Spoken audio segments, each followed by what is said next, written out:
stumbled, and she's very emotional. I get it. Prison would make me more emotional. I need a drink of water. I can't stop laughing. All that. Don't read that. Delete, please. Oh, there was one about she's talking about how she doesn't want to be a partier. She doesn't want the party life, and it's on this page somewhere. Also, real quick, gotta address something. When I got home today, my dad said, "You lied to them." He said, you lied to them You last need to night. print a retraction. You need to print a retraction, and you need to apologize to everyone because you said that you've never spoken to anyone like this before. And then he said, my ex and I used to talk like this. I really don't think you did. Did Not you at call him all. Scully for soulmate? No. Okay, then you're good. No. So he told me that I needed to say that. So I just wanted to say that. I don't think that I've ever spoken to anyone about that, but I was also a child. So Called out by dad. called out by dad, and I called myself out. So anyway, regardless. Okay. So guys, like literally there's the email that Laura read, and then there's don't read my breakup email, just ignore it and hit delete, okay, babe.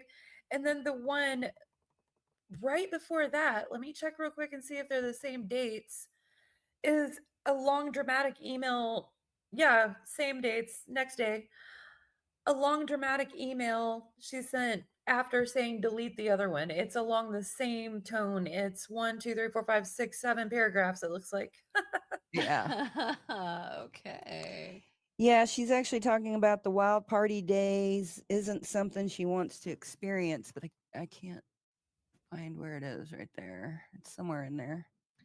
Does anyone in chat know when she started dating Ryan? Not when she started talking to Ryan, but when her and Ryan were official. I think it was 2021, but I don't know for sure.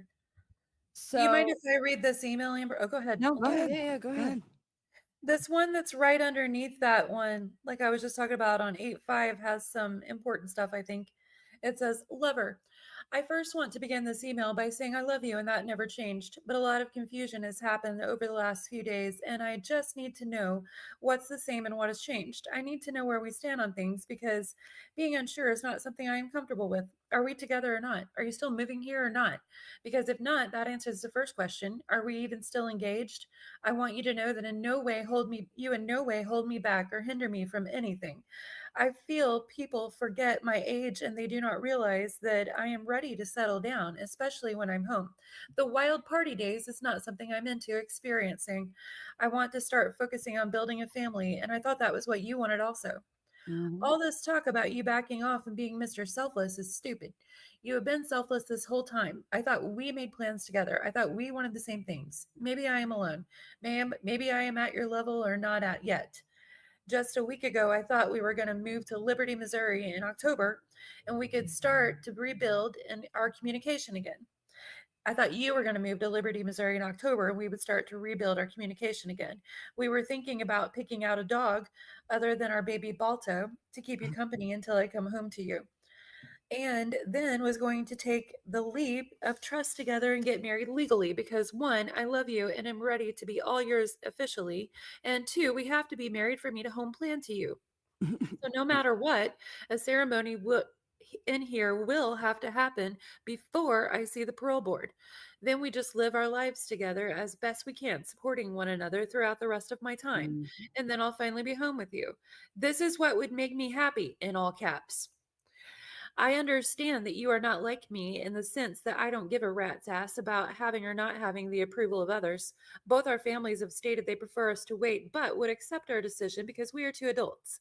Neither will disown us for choosing to marry. What is this, the 1400s? Your friend talked about codependency. Yes, I am codependent in nature and will always be so. If it's not you that I grasp onto, it will be someone else. Not limited to a romantic relationship, it could be a friend as well. It's a blessing that I have someone that treats me right because there are a lot of others that wouldn't. My codependent ways will lead me to some hole in the ground if I lose you. I don't say this to frighten you. I'm only being honest. If we break up, I will somehow find the worst guy that makes blank, Nick, look like a huggable cuddle muffin and hook up with some dude who beats me on the daily. Because that's what I seem to gravitate towards because it's familiar. How I got a good guy currently is beyond me. I've been taken advantage of by everyone in my life. I'm not trying to be Miss Pity Party over here. I'm just making a point.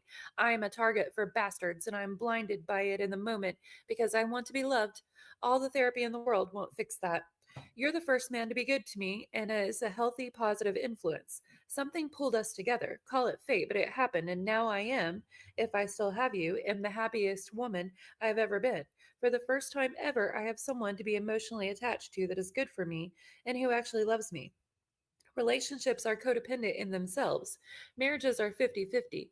Children are made 50-50. It's a partnership of dependency and is perfectly healthy if the relationship is healthy. Am I wrong? And everyone in life is dependent. Why? Because we are human. And in nature, we gather in groups because we, and then it's cut off. Okay. Wow. That's a lot. Yeah, I mean, she's really trying to dominate Ken into marrying her there. Mhm. Yeah, she needs everything set up so that she can get out and live her life. And if it wasn't going to be Ken, it was going to be Ryan or somebody else. It was just a matter of who was the flavor of the month. Yeah, and she says, "You've got to marry me before I see the parole board." And that was, Mhm. very all caps. And I think it was all caps. I said what sentence was all caps when I Yeah, was you reading it. did. Yeah. So, well, that's enough for to digest tonight because we all have to do something.